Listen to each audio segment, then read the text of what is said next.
Let's take a stab at this. Welcome to the Untitled Film Project Podcast. I am Jim Chandler, along with Justin Bradford and Jeremy Kagover, who is also known as Jerome. A.K.A. Jerome, according to Starbucks. That's what they wrote on his cup. Jerome.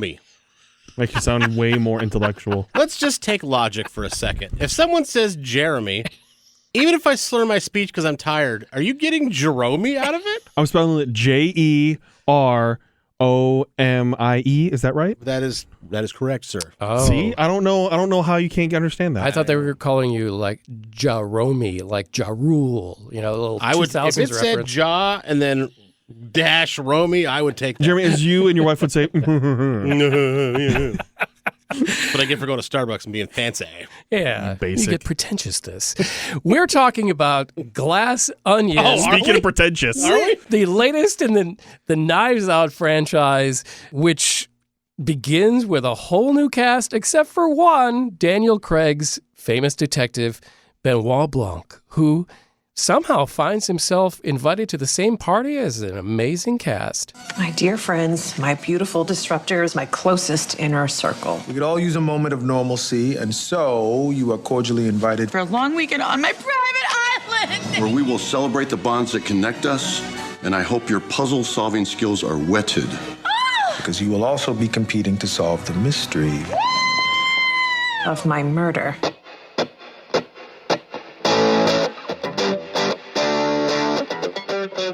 For those of you that got to see it in the movies in a theater, you were treated to something special. This is Jim, and I'm just going to tell you right now, I enjoyed the crap out of this movie. There was, for everything Rian Johnson did to destroy Star Wars,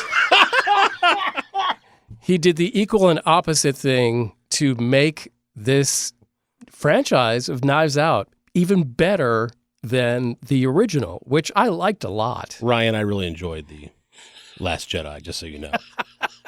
I think he did the best that he could with it. I'm a fan. But anyway, I really had so much fun. This movie was a feast for everything, for the eyes, for the ears, for even the costumes. I found myself going, whoever did the costumes for this was amazing. And I rarely do that outside of like a period piece or something else. It was funny. Every person brought a terrific performance. I was just blown away. I was in a theater full of grumpy critics who were laughing their butts off, as was I, throughout this whole movie. Really enjoyed it. Initial thoughts, Jeremy Kagover, or Jerome. Benoit Blanc, a.k.a. Andy Griffith. Yeah. Because that's how when he's talking on That's a screen, good take. that's all I can think of is it's just an Andy Griffith type delivery. Yeah. Like he watched Andy Griffith and said, you know what, I'm going to incorporate this in the voice that I do. The cast was great.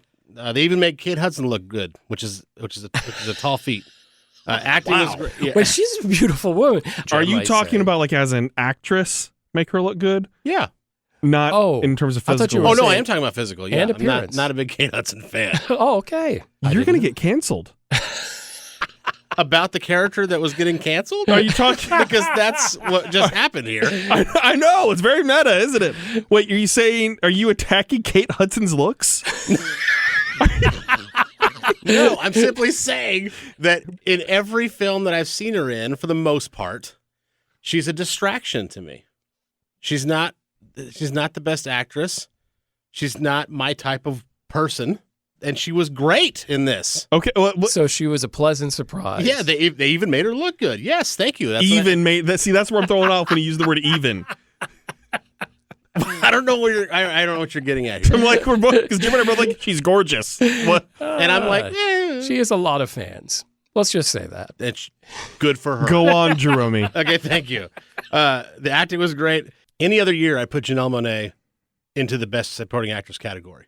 Her performance was tremendous, and to play two different people, right? They're twin sisters, okay, whatever. But I'm saying one with one accent and one with another, Yeah. and to be able to infuse those two characters together and play them both separately on the screen in one film, and do it so well and be so natural in both. I mean, again, if I hadn't seen 3 or 4 other actresses, where I was like, oh, that's a shoo-in for best supporting. If I hadn't seen that in like the last 2 months, I mean, she would be in there no problem. So that was great. The story was outstanding. I didn't see the twists coming, which is always welcome Yes. because usually I'm like, well, I may not know this is going to happen, but I'm pretty sure, I'm 70% sure that option's going to happen. And if it's not that, the other 30% is this other option over here. And then it's one of them, right? Right. In this, I didn't see it. And Yeah. so that's Yet, always great. To the movie's credit, all the clues were there, Yes. but they weren't made obvious. Which is why I'm excited to go see it on Netflix. Now I know, okay, what am I looking for? Okay, is this a red herring or is this a clue? Correct. Yep. That's exactly correct. And then the last thing I'll say before we get to our scores later, because I got one note for that time, is it was so good it made me want to go back and watch the original, which I was very vanilla on.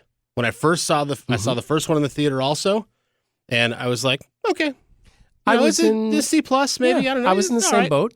I was in major like. Yeah. That was about it for the first Knives Out. I'm like, okay, I know some people very it was eighth grade. It was a good, yeah. It was I like, but not like. Yeah. Circle one, like maybe no. I was a very maybe circle, and I just thought it was very vanilla. But this one made me want to go back and watch it, and that's for a sequel. That's saying something mark of because a good usually, as we've talked about on this show, it's the opposite. Sure. Usually, the original is great, and the sequel, on rare occasion, is good. In this particular case, it was the opposite. Justin Bradford. So you speak of the first one. I really enjoyed the first one, just in terms of the way that it was presented, the storyline, the twist, but this took it to another level. Is what I really liked, how the setup of the story, the setup of the murder, the setup of everything. I will say I should have vocalized it more. I really did think it was Miles Braun, Edward Norton's character, that he was at fault, but I wasn't sure how we were going to get to that. That was the big thing. I figured it might be him, but I wasn't sure I was going to play out, like the twist in the twins. No one's going to call that. Sure. Like there's so many things you weren't going to be able to call on how they get to the actual crime and who is dead and who's the murderer. But what I like about both of these films so far is that you're telling a story of bad people getting what they deserve. Absolutely. And I really enjoy that part of how they're exploring these things of people that made stupid decisions, or as they say in the film, heads get what they deserve. And I really enjoy that so much, how we're exploring all these different characters, their backgrounds, and the way they're able to build characters through flashbacks. I like it in the way they portray it here because it's a murder mystery. And the mystery of it is we're discovering as the film progresses why they are a head. And so I like that aspect of it because that's how we're developing more of the story is through the flashback sequences. The big things that stood out to me that really made me laugh and appreciate the cameos in it when Yo-Yo Ma just leans in. That was awesome. Mm-hmm. They just got freaking Yo-Yo Ma in here. Yeah. And then we get to see Angela Lansbury and Stephen Sondheim, both of them for final appearances on the big screen. Yeah. And then also how we're getting so many just different Serena Williams. Serena That was Williams. awesome, by the Who's way. live in the workout Yes. room. That was great. I thought it was just like a screensaver. But I think You everybody click it. did. Yeah, and then boom, talks. And then Natasha Lyonne and Kareem Abdul-Jabbar all on that Zoom session following them playing a video game that's very popular during the pandemic. Like they were addressing all the pandemic things. Ethan Hawke and then Hugh Grant Yeah, that was Yeah. awesome. as Benoit Blanc's domestic partner. Yeah. Like, wait, what? That was again, didn't see it Barney coming. Fife, if you will. Yes. Then His Barney the Don't show me his bullet. the reference that probably got me the most as someone who used to work for an orchestra was the dong. And when he says, I got Philip Glass to compose that. What kind of reference is this? But do you know who that was? Joseph Gordon-Levitt It was. That's right. saying dong. He actually voiced the Yes. dog. He got a credit in the music Yes. section. He got a credit for that. Yeah, So- something I didn't know until the credits rolled. Like how Grover loves to say things I didn't expect Yes. to your reference. Things I didn't expect to your reference was the composer Philip Glass. Yeah, that was pretty Yeah. rad. who is a very divisive composer in modern classical music. For those that don't know, he's very divisive in terms like audiences will sometimes just get up and walk out because they just don't like what they're hearing because it is very modern and weird in sometimes. And it's perfect for Miles' character It was to choose perfect. that. All these things is what's making me laugh out loud and really appreciate the creativity and the thought behind all this and how self-aware of what type of movie it is and what it's exploiting as a film as well too. So I really enjoy the exploration of that. And then also you have the twist of Whiskey's character actually being fairly intelligent. Which was awesome. I love that. It was so easy to write her off early in the movie Yes. as just a piece of arm candy. And then she turns out to have a Yeah, pretty it's pivotal strategic. role. Yeah. Everything she's doing is completely strategic. So loved all those things there. Dave Bautista, we get to see him in a Speedo. That was interesting. With a gun by his gun. Yes. The Daryl Walking through scenes and like, I'll talk to you. Can I pause you right there for a second? Yeah. Was there ever a moment in your mind that thought that Daryl was the killer? No. He's there for fun. He was. I know that, but I'm saying it would have been way too lazy. Yes. To make him the killer. Yes. Lazy is the right word. But I think they put him in there Just to throw some audience members off. Yeah. Because he makes 2 quick or maybe 3 quick kind of like walk through the scene. It's really funny. And then like 25, 30 minutes of plot goes by and he's nowhere to be found. Everyone's like, well, wait a minute, who did it? I was like, oh no. So kudos to this guy who has put together 2 really good movies. And one of the things The Last Jedi I and love... Glass... Oh, sorry. Stop it. I'm sorry. Stop it. Sorry. You're only allowed one Last Jedi reference, and you've used it up. There was a couple of things that this movie did that I thought were pretty amazing. One, I never thought I'd enjoy a movie that relived the pandemic. Okay? There were all the funny things of the pandemic, but I thought, okay, there's nothing new to make me laugh here. There's nothing to explore. They found wonderful things. I mean, Birdie's, it's okay, I'm in my pod. There's 100 people in the room. They're all partying. Hilarious. Her mesh. That was my favorite. Face mask. That was great. Which it was hilarious. So I really didn't think anybody could make me laugh about anything new with the pandemic. They did it. And I think this movie hit at a great time because I think it's a time when they called them all social disruptors when they weren't called heads. When I think the world is kind of looking at social disruptors, all these different types of characters that make themselves known to the public or impose themselves in the public in some people's eyes and show them for what they are. And we have Miles, who is, the insane billionaire genius who is probably an amalgam of, Jeff Bezos and, all the insane people that went to space in the last couple of years.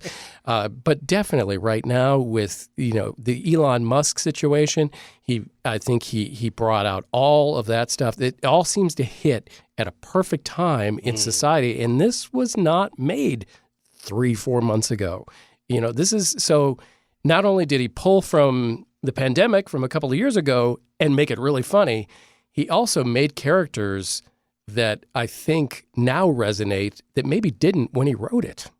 I agree 100%. You make a perfect point that I'd never thought of before, is that he's actually, he took a snapshot of now when the movie came out. Right. But he shot it, year and a half ago. Yeah, year and a half ago. Yeah. So it's a weird kind of fortune telling. It's very interesting to me. Yeah. I can't write that off to luck as much as I'd like to because of some of the products he did. But sure. Rian Johnson, I have to give it to him. You have to give the artist credit. He nailed it. And he nailed the future when this movie lands here and now. Man, it just feels like he wrote it yesterday. Not every writer-director is going to have bangers all the time. Oh, no. So, I mean, dude, Steven Spielberg has not had... Oh, gosh, has had numerous films that weren't great. If he can have a flop, anybody can have a flop. Yeah, exactly. Well, obviously, Rian Johnson's extremely talented.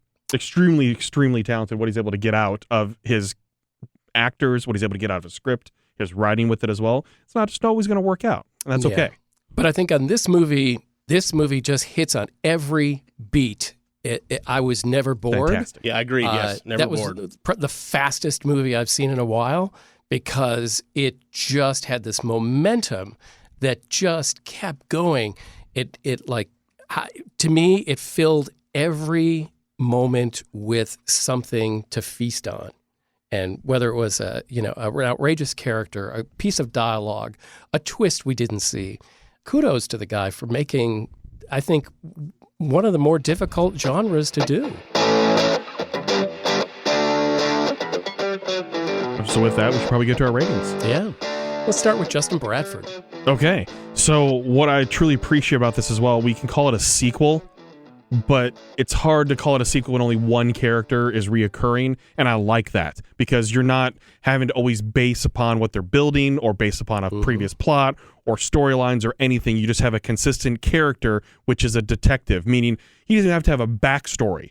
And I really appreciate that because they can make more of these without us having to judge, well, this is the third one in the series. How is this one going to be comparatively? They can be different stories. This one's a completely different type of story from the first one in terms of how it's addressed, how the murder takes place, different and types everything, of people, different types of people. setting. I appreciate that because that means they can make a third one and only have Daniel Craig's character be the consistent. And you're not always judging everything based on what happened in the past or saying, well, what happened to this character? There's a plot hole there. Because that's what we do. That's what we do as people when we watch these movies. We've been conditioned to look for plot holes or look for character development holes or things like that. We don't have to worry. We can go in, we can enjoy the film as him being the driver behind it. But if Rian Johnson wants to continue to do these things, he can without the pressure of having to remember everything that took place in previous films and just go out and make a fun film with a bunch of celebrities loaded in it that look like they're having fun doing it as well. And you have a bunch of different ones come in and play this game because it is a game. It's very good Clue on steroids, and I love the attacks on Clue. Stupid game. That was awesome too. Love those things. He hates it, but it's the writing. The writing's so clever and creative. I want more. But I know that if I get another one, it's going to be something different, and it doesn't have to be a sequel. It doesn't have to be connected aside from that one character. And that's great. It's a Sherlock Holmes without having the backstory. It has a freedom that so other much freedom things don't have. Yes. I love it. So with that, I give Glass Onion 8.5. Very nice. Jeremy K. Gover, Glass Onion. Okay, so this is the one thing I wanted to get to immediately before my score. Okay. Yeah. So I wanted to hold back on this one. So I had a problem with the very end, but I'm also open to maybe I'm wrong or whatever. So I'm bringing it to the room. Okay. And again, as a listener, you are in the room. At the very end, Edward Norton's well, throughout the movie, he poisons through an allergy, but he poisons one person. Yes. And he outright shoots another. But at the end of the film, he has lost everything. The place is burned down, right? They're just waiting for the authorities to show up. He has nothing to lose at this point. Not to mention that he's probably in an emotional state to where he doesn't care what he has to lose. Cornered wild animal. Right. And he doesn't touch anybody? The person, I mean, that's ridiculous to me. So that he is dumb. I mean, that's been established. So he's dumb, right? So he should be more emotionally reactive. I think at that point he's just defeated. She touches his face. Even that would I'm not a violent man. Yeah, but if somebody walks up to me after killing my dog, or I don't know, I'm just making up right? Okay, John Wick, and puts their hand on me, it's go time. I mean, I just know it will be. And so here's this guy who has shot somebody and poisoned somebody else. I see what you're saying. Had his whole weekend, the carpet pulled out from under, and his whole house is gone. This whole thing he built is gone, and he doesn't. And his entire future based on his new fuel. That's right. Right. And he doesn't lay a hand on. That's insane to me. I am going to lean more Justin's way, and I'm going to say this is a man who is completely defeated and humiliated. He has been shown for what he's pulled off, for so long as being this amazing genius. Like, everything is gone. I think he's lost the will to be a jerk at that point. Okay. That's convenient to me. I think he's just metaphorically crumpled. Well, but there would be other people there. They're finally going to stop him, too. So he'd still get a shot in. Again, he has nothing to lose at this point. He doesn't have anything to lose, but it's done. It's done. It's over. Do you think he thinks that? His character thinks that at the moment? When his house burned down, his car that he goes everywhere with him is... Right. Finally defeated. No. Because all the other times it's still a moment, and his meter in the fight continues to get beaten down to finally it's game over. Okay. That's fair, but I suppose, but that's convenient for me. It made me want to see the first one again, like I said, but it also made number 3 appointment viewing. Yeah. And I have not felt that way since Mission Impossible. Mission Impossible... the second it comes out, I'm going to see it. But I wouldn't necessarily say that about anything that's not Star Wars or Marvel, right? Okay. I don't those kinds of projects. Indiana Jones, if it comes out forget what you've heard about it. If Indiana Jones 5 comes out in theaters, I will consider seeing it. It's not appointment viewing. So this movie made number 3, whenever it comes out, if it comes out, It made it it's appointment coming viewing. out. I know. I'm just saying. It is appointment viewing for me. And so, with all that being said, I gave it a solid. I mean, like rock solid 7. I Okay. thought it was entertaining. It's highly rewatchable. I can't wait to see it again, so I can go back and be like, "Oh, okay, that goes there. This goes here. Oh, I see that now. I didn't see that before." But I'm not. It's not a movie that I'm going to How many put in my points did upper you, echelon. How many points did you remove for a convenient One. end? Just one. So it would have been an 8 if he would have Ish. tried to attack. Ish. Dear God, If he was I a can't. I knife-wielding cannot with you. billionaire. A whole point because he didn't try to attack her after he's been defeated. A whole point. It's lazy writing. That's a lazy reviewing. I love Jeremy. Convenient. When the whole movie is so brilliant and great, and then they just drop the ball. You're a whole point Yes. for just that right Yes. But that's why I love Jeremy because Jerome. Sorry, there. That is very Jerome thinking right there. pardon moi, Jerome. That has become one of my favorite things. Is for you to like build something up and then take the tiniest little thing And it ruins and it. demote the movie significantly. I think a point is pretty significant. Because of that significant. point. But you be you, Jerome. I am. I Thank love you. that. What is a 10 out of 10? What would be a word for that? If you give a movie a 10, it's 10 out of 10. That's called perfect. Right. It can't be perfect if there's problems with it. Well, yeah, of course. So that's the extreme So of what I'm what were talking about. what were the other problems? I'd have to think about it. Oh, so it could have been a 9 for you. No, it could have been a 9. Okay, so what if there were 3 points worth of problems and 1 point was just because he didn't attack the twin? No, I didn't What wa- were the other 2 I didn't points, walk- Jerome? Basic feeling. I didn't walk Basic out. feeling. Listen, I Okay, didn't all right, just a second. Now Jerome's gonna You're attack digging yourself somebody. into a hole. No, because Yes, I didn't you are. I didn't walk out of the theater. Now you're feeling like Miles at the end of the movie, aren't you? It's close. I didn't walk out of the theater thinking, "Holy crap! Everyone on Earth needs to see this film." Well, no, And that's okay. what an 8.5 or a 9 is. Is that this is so good, like The Woman King, for example, Apollo 11 documentary. These are all things that you have to see. I'm not saying this is world changing. I'm just saying your number doesn't match your review. The hell it doesn't. If it's a 9 or a The 10, hell it doesn't. How did you you took away a point because she didn't get attacked. I at took the away end. a point because it's lazy writing to finish. They were like, "Look, we can't get out of this. If we have him attack her, how are we going to get out of that?" They could easily just restrain him because there's 4 other people there that could restrain him. Thank you. We came up with that in 12 seconds. Yes, but would you have not called that lazy then? No, because at least he did So something. again, my point stands. 1 point because they literally didn't spend 10 seconds on him lunging. Oh my god! If he would have lunged, This is like the Olympics. It's an 8. where everybody gives somebody a 10, and then the Jerome's Russian Russia. judge, the Russian judge gives him a 5. This is Merry great. Christmas. I love this. All right, I'm going to let you off the hook before you lunge at me, but so I'm going to. Bradford decided to take a sip of his grape soda at little that spit exact take moment. there. it's Bublé. Thank you. Yeah. Jim, what you got? Tell Michael to say hello. Jimmy, let's move Jerome, on. What are your Bublé. scores? This was a movie that I did go and tell almost everybody I could see, you got to go see this, and I encourage you to see this while it's in the theater. The whole world, Jim? The whole world, you say? Everyone. I haven't had this much fun at a movie in a long time. Janelle Monáe, I think, just hit a superstar level, or she's about to, because it was for me. I've seen her in other things, and I thought, wow, she's really good. In this one, the person I attended the movie with, she looked at me, and we both looked at each other, and we kind of said, like, oh my God, she just had a coming out moment of being a movie star. She just, the charisma that came off the screen, I'm like, she's a movie star. I loved her performance. I loved Kate Hudson's performance. I hadn't seen anything from Kate Hudson since Almost Famous. I didn't know she was still performing. And I thought, oh, Kate Hudson, she was marvelous. She was great. I'd forgotten that she was even in acting, and she just blew the doors off of that role.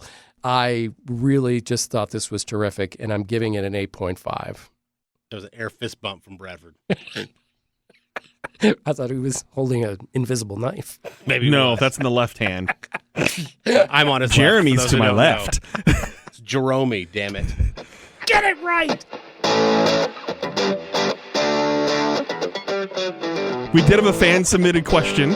We did have a fan submitted Yes. question. Again, guys, this is our favorite Love it. type of question. Thank you. we Thank can you. we have a list of, I think it's like 21 now.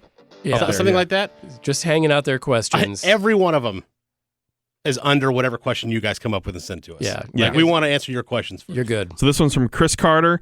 Had this conversation recently, so I'm curious for your thoughts. What do you guys think are the top 3 trilogies of all time? And this is going to depend on probably generation that folks are in, Sure.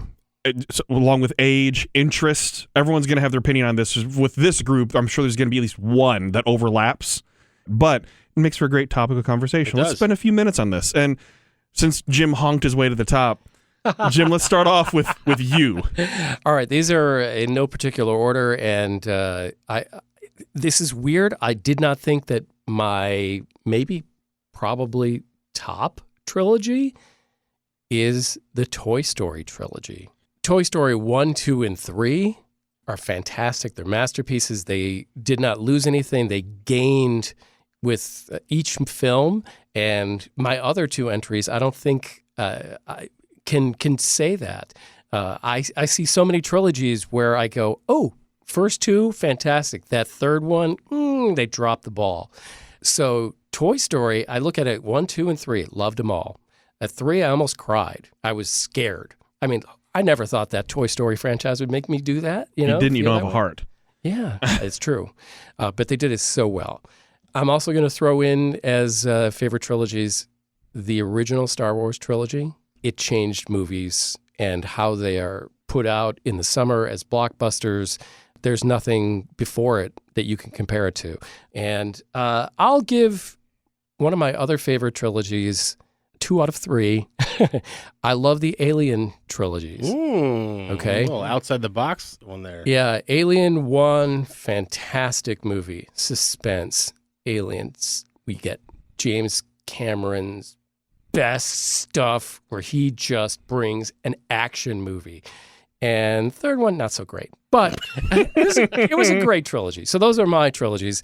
The Alien trilogy, Toy Story, and the original Star Wars trilogy. Number 1 is Star Wars. Shouldn't surprise anybody. It not only did change music, not only did it change movies, like Jim said, but we are almost 50 years removed from the first one, and we're still making content about it. I still watch those movies. It's by choice. and TV shows and everything. Like it's beyond bonkers. They're 50 years ago. This movie came out, and it just spawned. Not only did it change cinema, but it spawned just a half a century of content. It's pretty great. So Star Wars number 1. Number 2 is The Godfather, and I say that because Excellent choice. number 1 is a classic masterpiece. Yes. Number 2, some would argue, is better than number 1, which is very hard to say. And number 3 is horrible, but it's weighted because the first 2 are so good. It's not like, oh, well, these first 2 movies were really good, and that one's kind of they're like masterpieces of film. When we average out the score. Right. So I mean, yeah, they Martin Scorsese or somebody could have scribbled, a script on a napkin, and they could hold it in front of the camera. Yes. For the third one, Francis Ford Coppola in this case, and you'd forgive it because the first 2 were so good. that's right. So Godfather's number 2. My number 3, the Terminator trilogy. Because number 1 introduced the masses, not only to a great action movie and Arnold Schwarzenegger and all that, but it introduced the masses to the idea that a cyborg race might not be all hunky-dory. It might contain some bad stuff, which would impact human civilization on a grand scale. Not just like, oh, there's a problem bot over here, we'll unplug it. Like, oh, no. Like this, they can send machines back into the future. It's not good. That Roomba's going to get you, kids. Yeah, that's what I'm saying. So, it's going to crush your skull. and now you see it all the time. Now it's a common theme throughout movies, like sci-fi movies especially. All the Terminator movies essentially deal with it. But James Cameron, the first one, Terminator 1, came out in 1984, I believe. Yep. That was the first true introduction of a real-life theory of, we all think robots and computers are great, but what if they learn to think on their own and then come to massacre the human race? And then, we'll just use time travel also while we're at it. Right. Like, it's not good. And so that's number one. Terminator 2 is one of the best action films of all time. Sure. It's just just buckle up. It's an amazing ride. And it turns number one's film on its head. Yes. So it brings back the star, but not in the same role. He's the same type of Terminator, but he's a good guy because he's sent back from the. It's great. And then number 3, again, I'll just say it's not horrible. I'll just say that. Weighted score again. Yeah. But the first 2 again are so good in the action film genre. Yeah. Right. Not necessarily filmmaking, but certainly in the action film genre. Number 3 gets a free ride. He gets a free pass. Granted. I see what you mean. Those are my 3: Star Wars 1, Godfather 2, Terminator 3. Justin Bradford. Trilogies. Okay, so I'm probably going to be the basic one here. Number 1 for me is Lord of the Rings. I knew you were going to say that. Is that why you didn't say it? No. Or is it really not one of yours? No, it's really not one of mine. Okay, but excellent. if I had to rank like 5, it would have It'd be in there, yeah. Yes, for sure. I mean, Lord of the Rings is one of those trilogies that there are very few, if any, weak links in terms of the movies. I truly enjoy them. I will watch them every year. I'll watch the entire trilogy in about 2 days. Do you watch the original movies or the 6-hour director cut of each film? The latter. I'll watch the director's You're cut. that deep. Oh, I'm Wow. that deep. I just enjoy these films, the acting, the writing, the scenery, the beauty behind it all, the action sequences, the fight scenes, the interactions between the characters as well. I love Lord of the Rings as a trilogy because I feel like in this trilogy, you don't have to wait anything. It's not an attack in any other one. I feel like all 3 films are extremely strong. Return of the King, has a long-winded ending, but they have to wrap things up. And I understand that because I'm going, oh, it's not over yet. It's not over yet. But after I digest it, I understand how they're trying to wrap up each character story, especially in a film. In a book, it's a lot easier to pull that off. Sure. But in a film, wrapping it up, if that's the weak link, that's the weak link. And that's not that bad of a weak link. All 3 are very strong movies. And if I watch one, I have to watch them all. I can't just watch one and be like, okay, I'm good for a few months. I'll watch the other one later. If I start with the 2 Towers, I'm like, well, tomorrow I guess I better go back and watch Fellowship of the You're Ring. not stopping and then, at one chip. and You're then eating the Return of the whole King. Yeah, that's just bag how or it is. If I Pringles. fall upon it on TV, okay, well, I'm in it for the long run. Why am I watching with commercials? I own these. It's that kind of Do thing. you where I'll wear just flip. diapers while you wear it so you don't have to leave and go to the bathroom? I can pause. He has a TV in his bathroom, actually. It's called my phone. The quotable things that happen in these films that still give me chills when I watch them. The I am no man. Yeah. And then when Gondor shows up. And so many I get chills talking about it because they're powerful moments in cinema. Yeah. Not just in the movie, but in cinema, where it's just done. Peter Jackson's did such a great job with it. Okay, next one, original Star Wars trilogy. I don't need to go on with that. It's just that's nostalgia. Plus, I really think it's well done. Yeah. And how it changed cinema. The next one, for me, is the Back to the Future trilogy. Ooh.